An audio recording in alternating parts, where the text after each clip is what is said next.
Em nome do Pai que me criou, em nome do Filho que me resgatou, e em nome do Espírito Santo que me santificou, divina vontade, reina na minha vontade.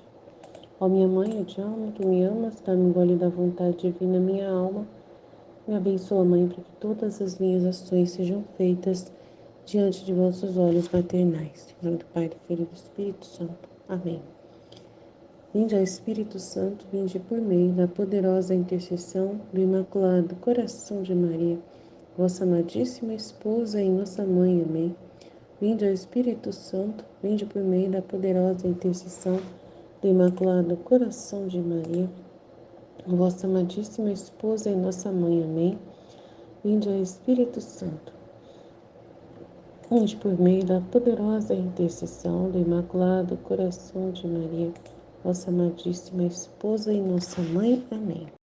Então vamos lá, firmando o caminho, nos nossos estudos do volume 2.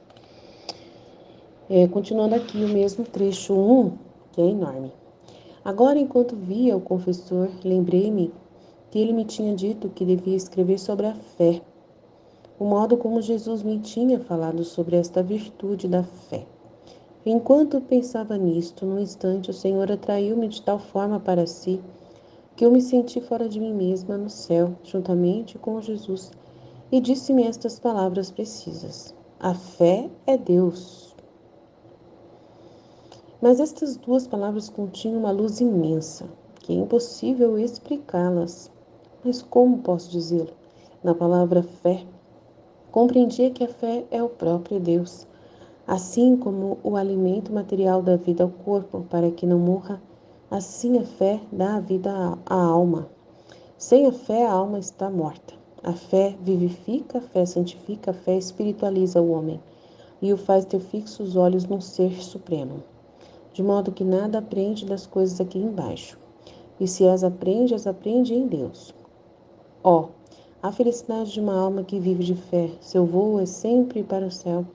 Em tudo o que lhe acontece, se olha sempre em Deus, e eis como na tribulação a fé a eleva em Deus e não se aflige, nem sequer um lamento, sabendo que não deve formar aqui a sua alegria, senão no céu.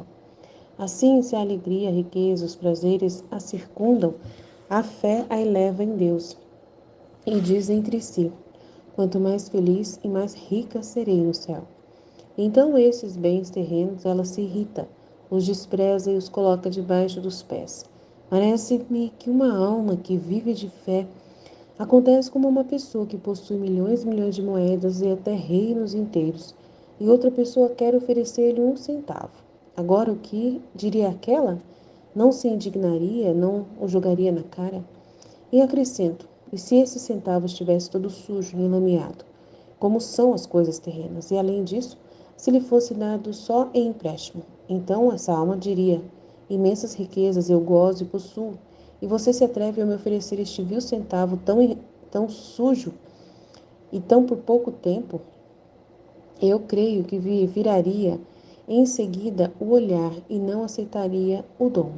Assim faz a alma que vive de fé a respeito das coisas terrenas. Agora vamos outra vez à ideia do alimento. O corpo, tomando o alimento, não só se sustenta, mas participa da substância do alimento que se transforma no mesmo corpo.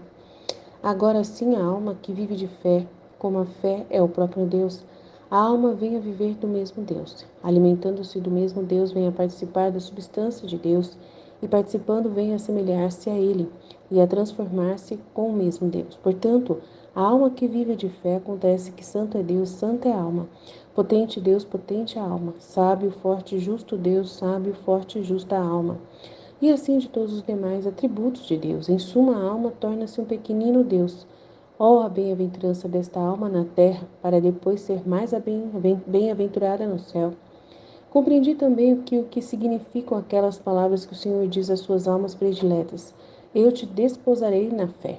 Que o Senhor, neste místico matrimônio, vem dotar as almas de suas próprias virtudes. Parece-me como dois esposos que, unindo suas propriedades, não se discernem mais as coisas de um e do outro, e ambos se fazem donos de tudo. Mas, no nosso caso, a alma é pobre, todo bem é da parte do Senhor, que a torna partícipe de suas substâncias. A vida da alma é Deus, a fé é Deus, e a alma possuindo a fé vem a enxertar em si todas as outras virtudes. De maneira que a fé está como rei no coração e as demais virtudes estão ao seu redor, como súdita servindo a fé. Assim que as mesmas virtudes sem a fé são virtudes que não têm vida. Parece-me que Deus, em dois modos, comunica a fé ao homem. A primeira é no santo batismo, a segunda é quando Deus bendito, depositando uma parte de sua substância na alma, lhe comunica a virtude de fazer milagres, como a de poder ressuscitar os mortos, curar os doentes, parar o sol e assim por diante. Se o mundo tivesse fé, mudaria para um paraíso terrestre. Ó, quão alto e sublime é o voo da alma que se exercita na fé! A mim parece-me que a alma, exercitando-se na fé, faz como aqueles tímidos passarinhos que, temendo ser tornados presos pelos caçadores, ou bem por qualquer outra insídia, fazem sua morada no topo das árvores, ou bem nas alturas. Quando depois são obrigados a tomar o alimento, eles descem, tomam o alimento e rapidamente voam para sua morada no céu. E alguém mais prudente toma o alimento e nem sequer o come na terra. Para estar mais seguro, o leva para o topo das árvores e lá o come. Assim é a alma que vive de fé, tão tímida das coisas terrenas que, por temor de ser assediada por elas, nem sequer lhes dirige um olhar. Sua morada está no alto, acima de todas as coisas da terra, e especialmente nas chagas de Jesus Cristo. E desde dentro daquelas beatas moradas, chora, reza e sofre junto com seu esposo Jesus sobre a condição e miséria em que se encontra o gênero humano, enquanto ela vive naquelas moradas das chagas de Jesus. O Senhor dá-lhe uma parte de suas virtudes e a alma sente em si aquelas virtudes como se fossem suas. Mas, contudo, adverte que, se bem as vê suas, o possuí-las é-lhe dado como foram comunicadas pelo Senhor. Acontece como a uma pessoa que recebeu um dom que ela não possuía. Agora o que faz? Toma-o e se faz dona dele. Mas cada vez que o olha, diz entre si: isto é meu, mas me foi dado por essa pessoa. Assim a alma, a qual o Senhor, desprendendo de si uma parte do seu ser divino, a muda em si mesmo. Então vamos lá. O que será que a gente pode dizer disso? Fé é Deus. Então, assim, aí você fica falando assim, mas Deus não é amor? Então a gente tem que ter uma denominação somente. Bem, se a gente for pensar, as três virtudes teologais é fé, esperança e caridade. E as três definem, né, a pessoa de Deus, porque Deus ele é trino e cada uma dessas três virtudes teologais se refere a Deus. Então a fé cabe para poder descrever Deus, né? Ela também se cabe nessa questão. E se a fé é Deus, né? Então tudo que existe no campo espiritual e até a própria alma só existe por causa de Deus, né? Só existe. Você só vai acreditar que você tem uma alma se você tiver fé. Então, se você não tem fé, você não acredita que tem alma. Então, você só vai pensar que a vida é aqui na Terra e é só o seu corpo, né? E o seu cérebro não tem nenhuma conexão espiritual dentro do seu cérebro. Se o seu cérebro desligar e o seu coração desligar, parar de bater, você morreu e nunca mais tem mais nada, né? Acabou aí. E tem pessoas que não têm fé. E elas acreditam plenamente que o cérebro é que domina, que o cérebro recebeu essa realidade de dominar o corpo e que o homem é essa criatura, né? Que tem uma inteligência por causa do cérebro, que é muito mais complexo do que dos outros animais. Então, eles pensam que é isso. Que o homem é um ser que evoluiu, né, acima dos outros animais, e aí ele conseguiu, né, crescer e aprender, diferente dos animais que não cresceram e não aprenderam, né? Então eles ficam estudando para poder dizer que tem uma explicação que o homem evoluiu e por algum motivo específico que eu não sei qual é que eles falam, né? Mas não tem nenhum outro motivo que poderia descrever claramente e definir por que o homem é diferente dos outros animais. Então, a única coisa é a alma, né, que iria diferenciar o homem dos animais.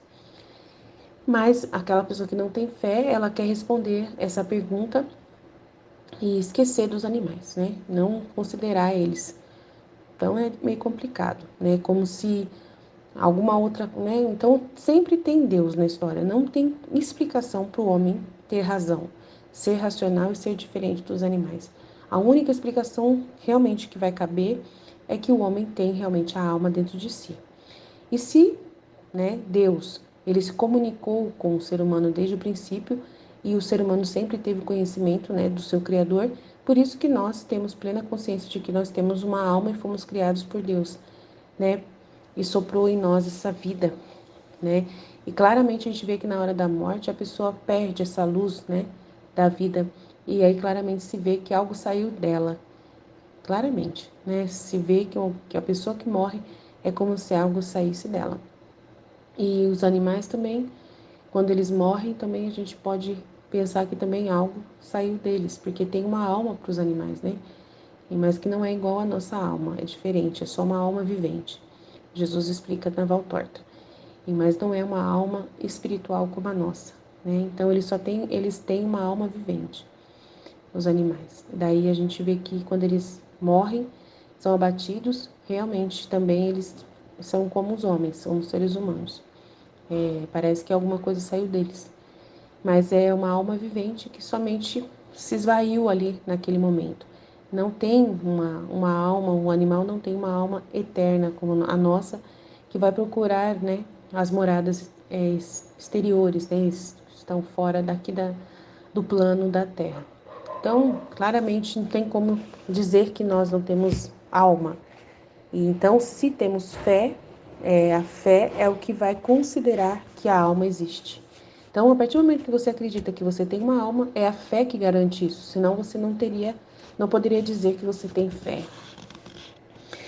Beleza, então essas duas palavras contêm uma luz imensa, que é impossível explicá-las.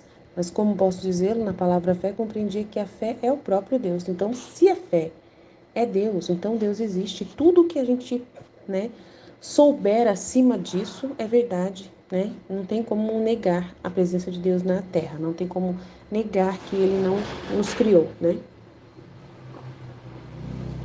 Se você entendeu que você tem uma alma.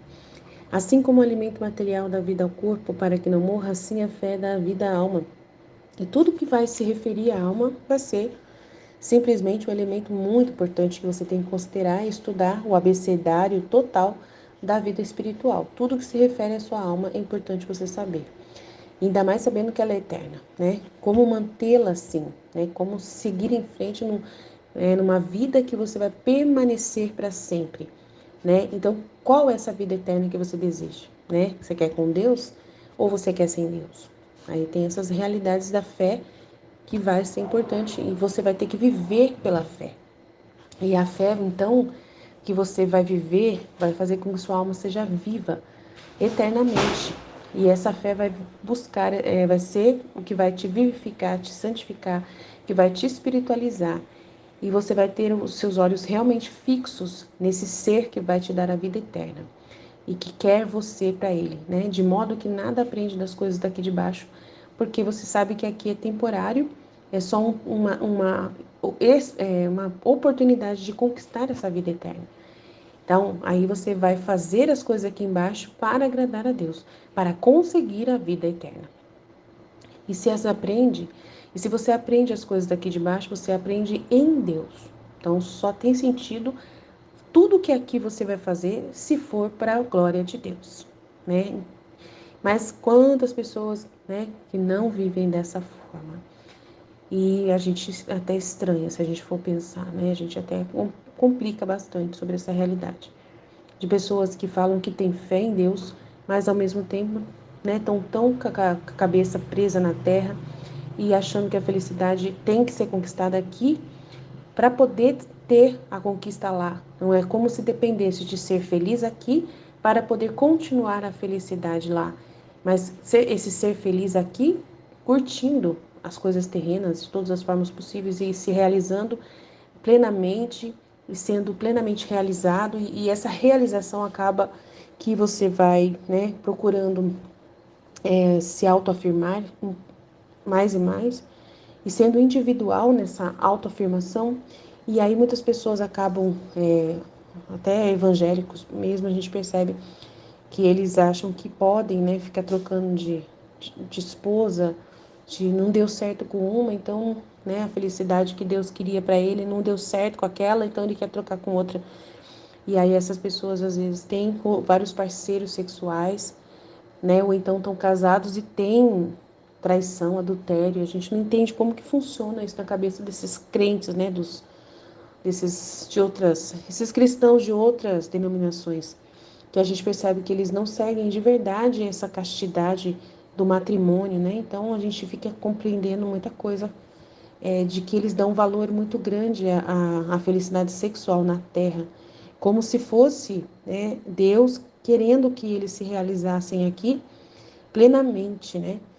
Então a gente não entende, é muita conversa difícil para a gente pensar nas coisas que a gente vê de pessoas tão presas em pecados e falam que tem fé. Então a gente fica meio perdido assim com vários tipos de cristãos, né?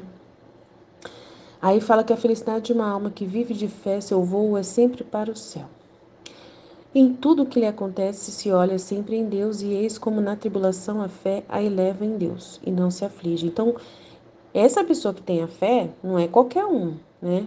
Então, essas pessoas que dizem ter fé, mas estão tão presas e temerosas de perder a sua alegria na terra, perder sua felicidade na terra, então elas não têm fé de verdade, né? A fé delas é muito pequena, né? É uma fé que elas, né, na verdade, não têm conhecimento do que realmente é a fé. Porque se elas tivessem fé, elas estariam buscando a Deus. E estariam dessa forma como a Luísa está expressando, né?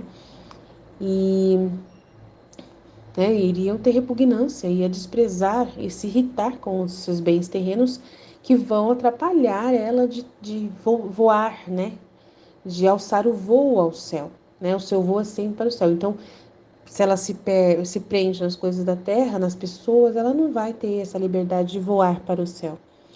Então vamos dizer que essas pessoas não têm fé de verdade. É uma mentira o que elas dizem acreditar, né? Simplesmente dizem porque tem aquela realidade. Se eu falar que eu não tenho fé, eu posso ir para o inferno, né? Ah, mas então ela tem fé, mas é uma fé muito minúscula, muito, né, complexa, né? Estranha. Assim, se a alegria, a riqueza, os prazeres a circundam, a fé a eleva em Deus e diz entre si: quanto mais feliz, mais rica serei no céu. Então, é uma fé muito poderosa para poder a pessoa viver dessa forma, né? Não é qualquer fé, né? Dessa forma como a Luísa está explicando. É a fé mesmo com F maiúsculo, né? Então, esses bens terrenos, ela se irrita, os despreza e os coloca debaixo dos pés. Então, como eu já disse, não é qualquer um que vive isso. Parece-me que há uma alma que vive da fé, acontece com uma pessoa que possui milhões e milhões de moedas e até reinos inteiros, mas é o conhecimento. Fé vai ter base em conhecimento, né? Se ela tem esse conhecimento dos milhões e milhões de moedas e até reinos inteiros, porque muitas pessoas não têm o conhecimento de quem é Deus, né? De que essa fé traz uma felicidade dessa, uma riqueza dessa. Então, é muito difícil alguém dizer que tem fé nesse mundo, porque hoje em dia as pessoas não fazem isso, elas preferem trocar a sua felicidade com Deus por drogas, né? Por dinheiro, por pessoas, por ninharias, né? Então, que fé maluca que é essa que as pessoas dizem ter na Terra hoje em dia, que a gente ouve que as pessoas têm. E a gente também não pode negar que elas têm quando elas têm medo de ir para o inferno. Então, assim, que fé maluca é essa, né? E acrescento que se esse centavo estivesse todo enlameado, como são as coisas terrenas, e além disso, se lhe fosse dado só em empréstimo. Então ela diria: imensas riquezas eu gozo e possuo, e você se atreve a me oferecer este vil centavo, tão sujo, e ainda por pouco tempo? Né? Não sei por que a tradução está escrita enlouquecido, não entendi. Eu creio que viraria em seguida o olhar e não aceitaria o dom. Assim a alma que vive de fé a respeito das coisas terrenas. Então eu acho estranho, eu acredito nisso que ela está dizendo, mas eu acho estranho do motivo de várias pessoas que são tão apegadas à terra, tão apegadas, dizerem que têm fé.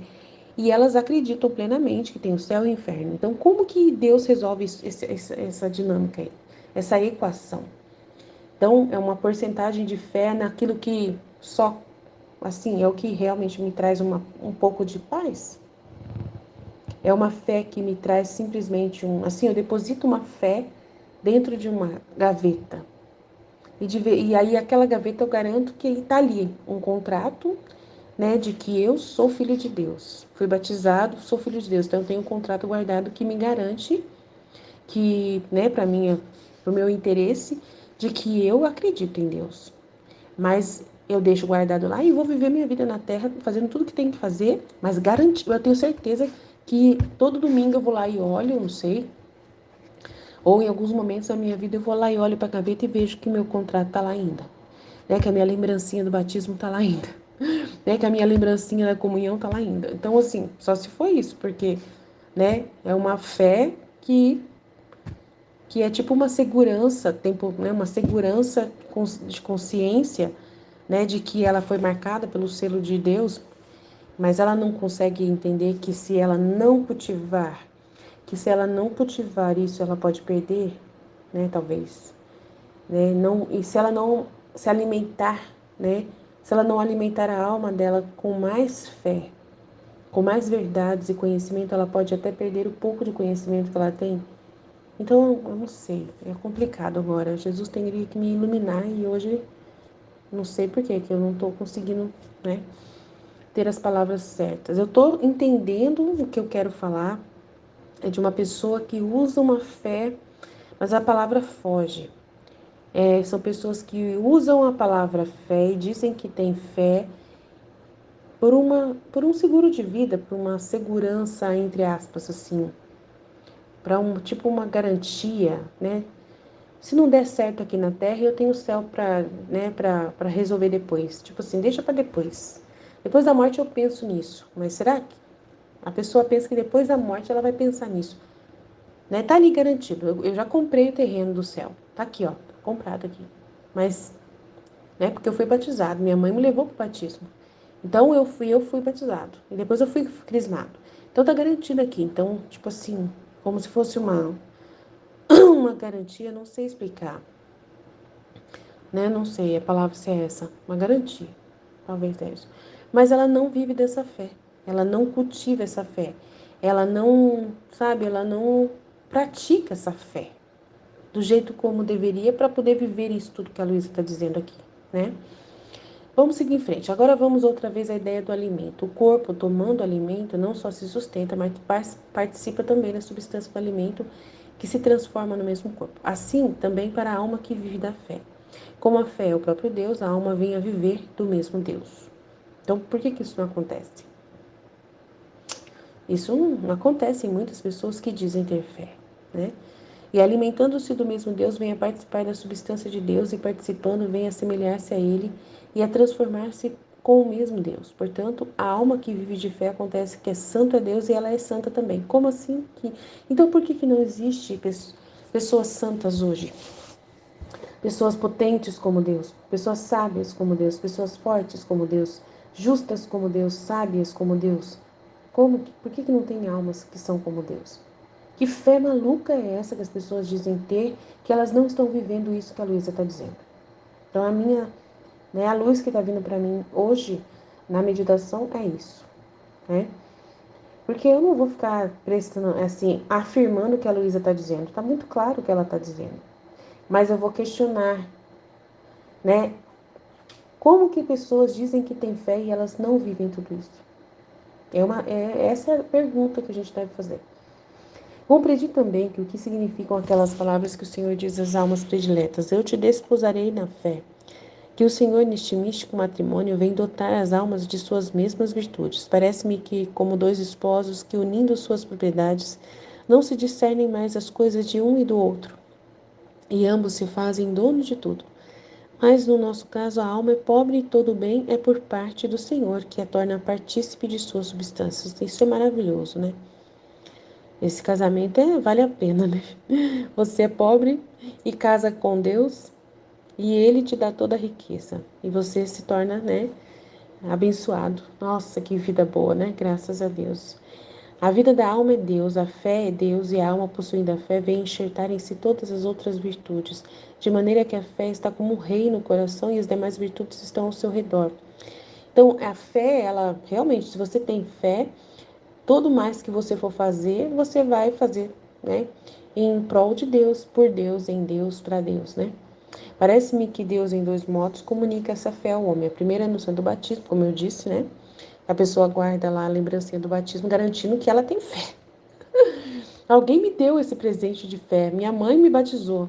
Né? A segunda é quando Deus bendito, depositando uma parte de sua substância na alma, lhe comunica a virtude de fazer milagres, como a de poder ressuscitar os mortos, curar os doentes, parar o sol e assim por diante. Isso eu já não entendo, porque eu nunca ressuscitei mortos, só se for espiritualmente. Né? Nunca curei doentes, só se for espiritualmente. Nunca parei o sol, nem espiritualmente eu acho, não sei. E assim por diante. Então, essa parte aqui eu não entendo mesmo, não tenho muito o que falar. Ó, se o mundo tivesse fé, mudaria em um paraíso terrestre. Então, a minha fé não deve ser suficiente para fazer grandes milagres assim.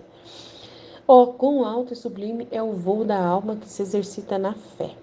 A mim parece-me que a alma, exercitando-se na fé, faz como aqueles tímidos passarinhos que, temendo ser tomados presos pelos caçadores, ou bem por qualquer outra insídia, fazem sua morada no topo das árvores, ou bem nas alturas, quando depois são obrigados a tomar o alimento, descem, tomam o alimento e rapidamente voam novamente para o céu, em sua morada em cima das árvores. E alguém mais prudente toma o alimento e nem sequer come aqui na terra, mas para estar mais seguro. É uma pessoa que não se coloca em ocasião de pecado, né? Esse tipo de pessoa aqui que vai viver da fé e da virtude, da santidade das virtudes, ela não vai se colocar em perigo para poder correr o risco de perder o pouco de fé que ela tem. Tipo assim, ela tem medo de se contaminar com as coisas da terra. Né? Ela é tão tímida das coisas da terra que, por temor de ser assediada, nem sequer lhes dirige um olhar. Sua morada está no alto, acima de todas as coisas. Mas só que assim, quem viver na vontade divina não tem esse medo, né, de pisar na terra, não tem. Né? Então, a alma que vive de fé, que ela está falando que é tão tímida das coisas terrenas, não vai viver da virtude da fé. Ela vai viver da virtude do amor, acima da fé até mesmo, né? Na divina vontade e não vai ter medo de nada. Ela vai andar na terra e vai tocar, né, nas situações todas que Deus permitir que ela toque e não vai se contaminar, porque ela ama a Deus e tem o poder da divina vontade em si, né? Então, essa parte assim de eu me achar um passarinho que estou fugindo das coisas, eu fujo de ocasiões de pecado. Eu evito muitas ocasiões de pecado. Por exemplo, eu mandei um áudio para o meu sogro esses dias, corrigindo ele, o jeito dele. Ele me manda outro áudio logo em seguida, então eu não ouço. Eu já apaguei o áudio dele e não ouvi. Por que eu não ouvi? Porque eu sei que uma pessoa, quando ela responde de supetão muito rápido aquilo que você disse, ela fala com a soberba, né, com o orgulho. Ela não parou para refletir naquilo que você disse, para poder ela responder com caridade. Então, é uma pessoa que não tem caridade por você. Então, você não ouve quando uma pessoa vem falar um áudio, logo imediatamente que você mandou um áudio difícil, né, que foi difícil você fazer por amor a Deus que você fez, e você mandou uma correção para a pessoa, e a pessoa logo em seguida vem com sua soberba, imediatamente mandando outro em seguida. Então eu não ouço.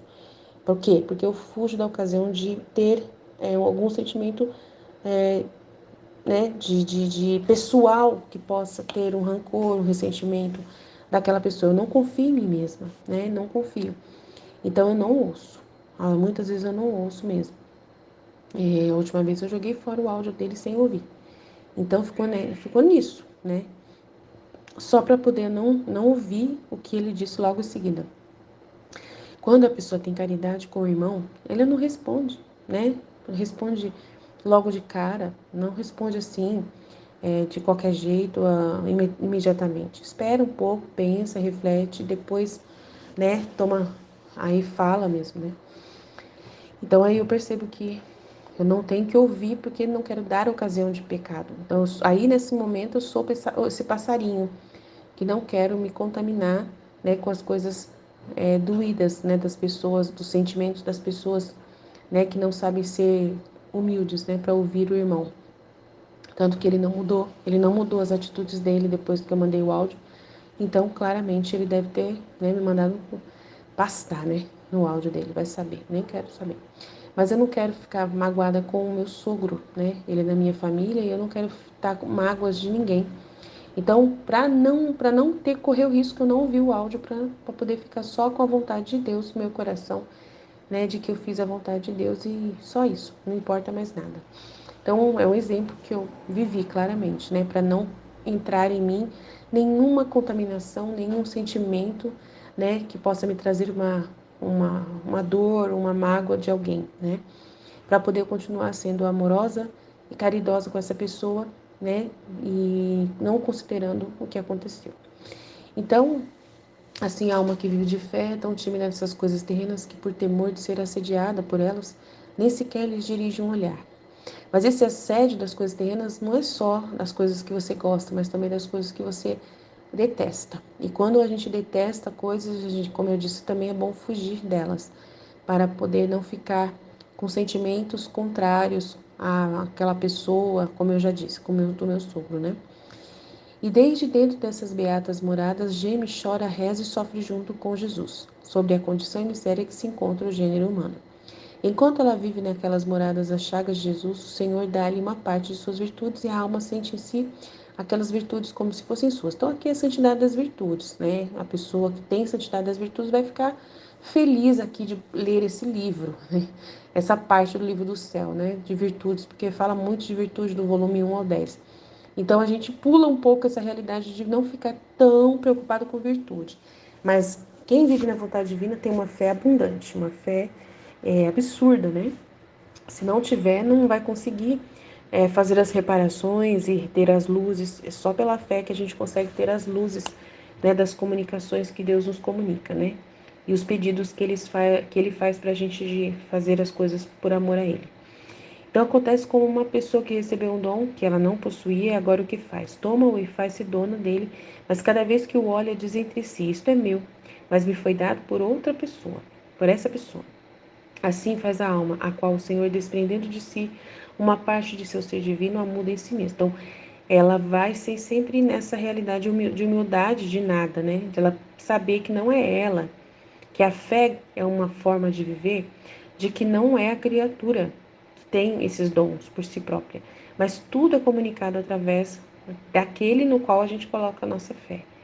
Se a gente coloca a fé em alguém, confia em alguém, então é aquela pessoa que tem toda a riqueza. E nós só participamos, né, pela fé. Então, enquanto nós estamos na terra, nós participamos pela fé e não pela substância em si mesma. Mas como Deus é, né, como a fé é Deus, de uma forma substancial, então ele vai comunicar a virtude dele, né, a sua substância em nós. E aí os milagres que nós vamos realizar com Deus são espirituais, de luzes, né, de iluminar a vida das pessoas com as verdades que Ele nos doa. E é isso que é o viver na vontade divina com uma fé abundante, cada vez maior, de poder viver essas reparações e viver essas luzes que Ele envia para a gente. Sem fé não teria condições de você acreditar nas coisas que Deus fala para você, tá bom? Até amanhã, se Deus quiser. Jesus, eu confio em vós, fit, fit, fit. Bom dia, então. Aí Jesus mesmo já respondeu a minha pergunta, né? Como que as pessoas dizem que têm fé e não vivem isso, tudo que a Luísa está dizendo? Aí Jesus falou, ninguém é perfeito, Aline, só eu que fui perfeito. Então, essa fé que Deus dá é em nome de Jesus. Então, se a pessoa realizar milagres, vai ser em nome de Jesus. Se a pessoa fizer algum fato extraordinário, é em nome de Jesus. Porque só Jesus que teve essa fé que a Luísa está dizendo aí, tá? Então Jesus explicou. Aí ele doou na cruz a vida dele. Doou, né, o que ele fez perfeito para que nós possamos seguir na medida da nossa capacidade. Porque alcançar 100% dessa fé que a Luísa disse não é possível para o ser humano que nasceu em pecado. Mas Jesus, em nome de Jesus, nós podemos fazer os milagres, em nome de Jesus nós podemos fazer as coisas se nós tivermos essa fé, né? Essa fé em nome de Jesus. Acreditar que Jesus é perfeito. Acreditar que Jesus alcançou as bênçãos para nós. Então aí ele falou que quem viveu, a única pessoa que viveu essa fé, que a Luísa disse, é ele mesmo.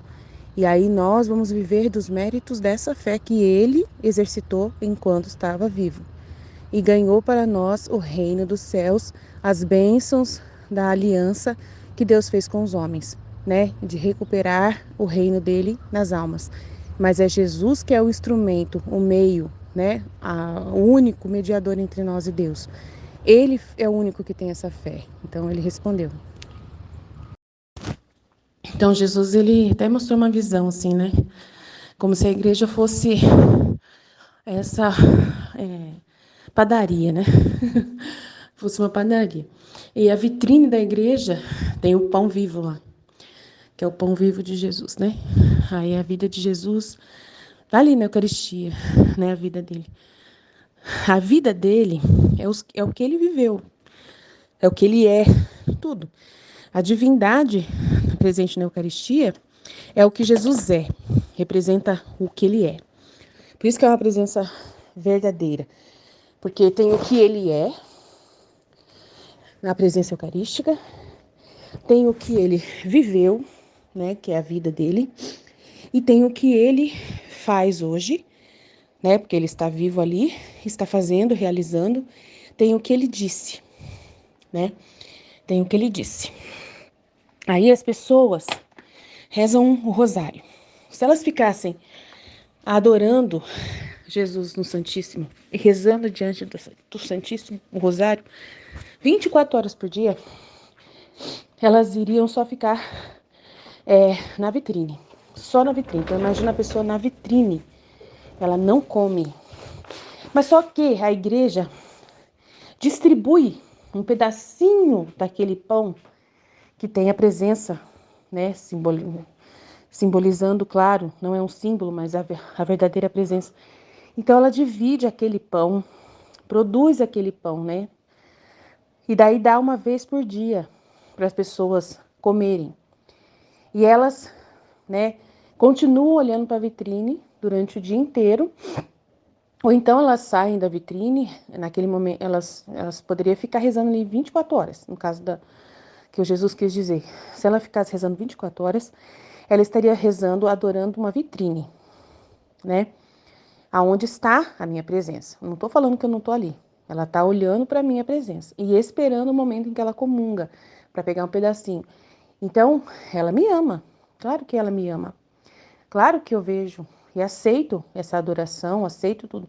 Mas o que eu queria mesmo é que ela fosse dona e pudesse multiplicar aquele pão, né? Através da minha presença, do que eu sou, né? Da finalidade para o qual eu sou, todas as coisas, né?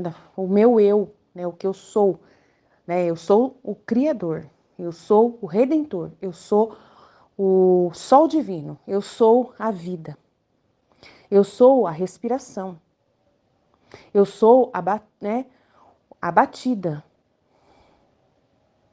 né? Eu sou aquilo que faz você andar, eu sou aquele que faz você se mover. E você não se move, você está só olhando para a vitrine, então você não se move. E quando você se move é para trazer pessoas para a vitrine, para ficar olhando para a vitrine. E essas pessoas, né, poderiam estar também recebendo a mesma coisa que você, Aline, está dando, né, dando a abertura para entrar dentro, para entrar dentro da fábrica, vamos dizer assim, desses pães. E aí você ter um acesso ao depósito dos meus atos, né, e estar substancialmente com o depósito da minha vida o tempo todo, que é o motivo pelo qual eu existo. Então é muito complexo. Deixa eu tentar explicar entendendo o que ele diz. Ele mostrou assim: quem vive na vontade divina possui tudo, né? Possui o que ele é, né? Pela fé, possui o que ele faz, os méritos dele, e tem plenamente acesso a isso pela fé, né? Pela certeza, pelo dom de viver na vontade divina, porque ela abre mão da sua vontade de ficar só na vitrine e pega a vontade de Deus para ela, que quer que ela tenha posse dessa presença nela. Então ela vive pela fé naquilo, né, e naquilo que Deus disse, né? Ele é o dono da padaria. E ele pegou e falou assim: vocês que vão ser filhos da divina vontade, vocês vão ser os meus hospedeiros, né? Tipo assim, os meus hóspedes. Eu vou agora, né, fazer um sacrário em você.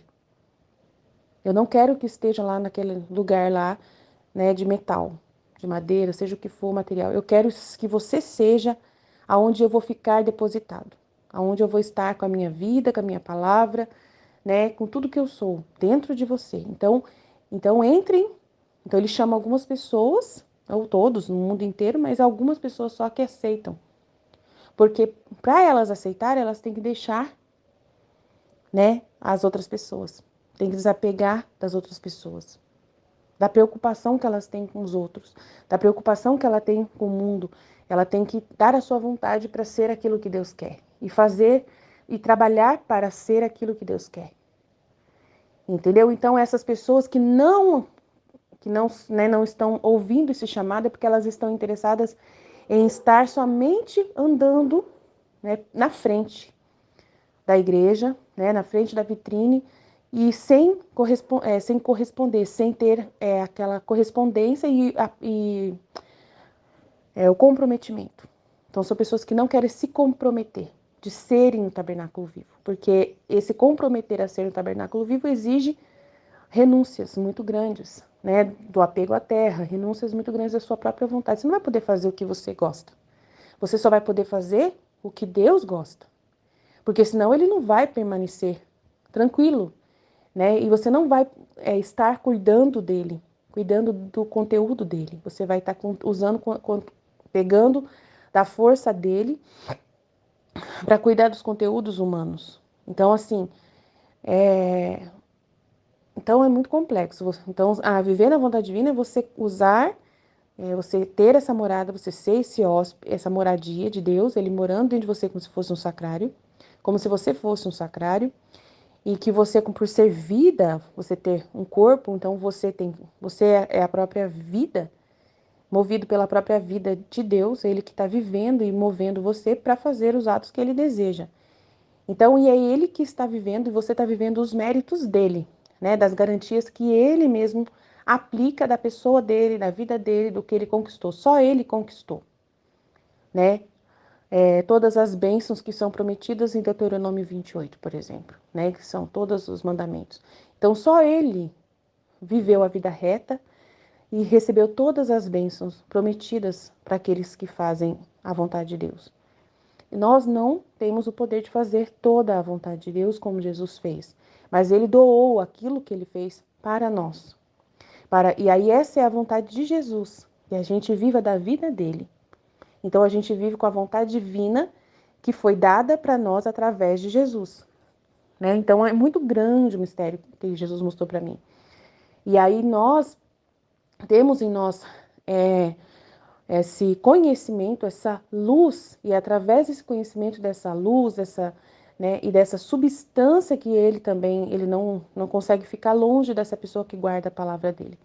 Por que que ele não consegue ficar longe? Porque ele é o único capaz de iluminar a sua mente na hora que você precisar fazer os seus atos. Então, ele tem que morar dentro de você. Então, ele vem com o Pai, Filho e Espírito Santo, morar e habitar permanentemente para poder falar com você em todos os seus atos e até mover os seus pensamentos, mover a sua inteligência, mover a sua vontade, mover a memória, mover os seus membros para fazer a vontade dele, do mesmo jeito que ele fazia quando estava vivo. Mas só que daí hoje é um contexto de vida em que você é pequeno, então nem tudo você consegue entender do que Jesus está querendo fazer, mas você, né, tá ali, disposta, com uma intenção, né, de ir dia a dia correspondendo. Mas você está comprometido, como a Luísa estava naquela cama, que ela falou ontem, né, no trecho que nós meditamos, ela estava numa cama, naquele estado ali, né, e foi ontem que a gente meditou isso? Nem lembro agora. É tanta coisa que eu medito. Só sei, a Luísa estava à disposição de Jesus, né? A Luísa estava à disposição de Jesus. Não quer dizer que ela estava o tempo todo ali alimentando um monte de gente, né? Naquele momento. Muitas vezes ela estava em silêncio. Não quer dizer, entendeu? Porque a pequenez dela não tem capacidade de iluminar assim tanto quanto Jesus ilumina. mas ela estava à disposição de Jesus. Então ela estava atenta ao que ele estava trazendo. E aí ela ficava reclamando assim, mas eu não estou vendo os efeitos desse reino da divina vontade acontecendo ao meu redor. Eu ainda vejo muito fechamento dos padres, fechamento das pessoas. Mas aí Jesus falou assim, deixa eles para lá. Cuida de mim, fica comigo, me ouça, faz o que eu estou pedindo. Então, como nós somos muito pequenos, a gente fica muito ao redor de Jesus, como a Luísa ficava. A gente fica muito ao redor, mal de falar, não na vitrine. Mas a gente fica ali com ele, dando atenção para ele, 100%. E aí é isso que ele deseja, a nossa plena atenção, o martírio da atenção. Não ficar preocupado com as pessoas. E aí ele está me chamando a minha atenção e me corrigindo, porque ultimamente eu tenho estado ansiosa pelos interesses de Jesus, por causa das notícias das pessoas que estão fazendo muita coisa errada, né? E eu queria suprir essa ignorância das pessoas, queria trazer essas verdades e iluminar as pessoas, mas só que eu sou pequena e eu não consigo, então eu estou sofrendo muito ultimamente por causa disso.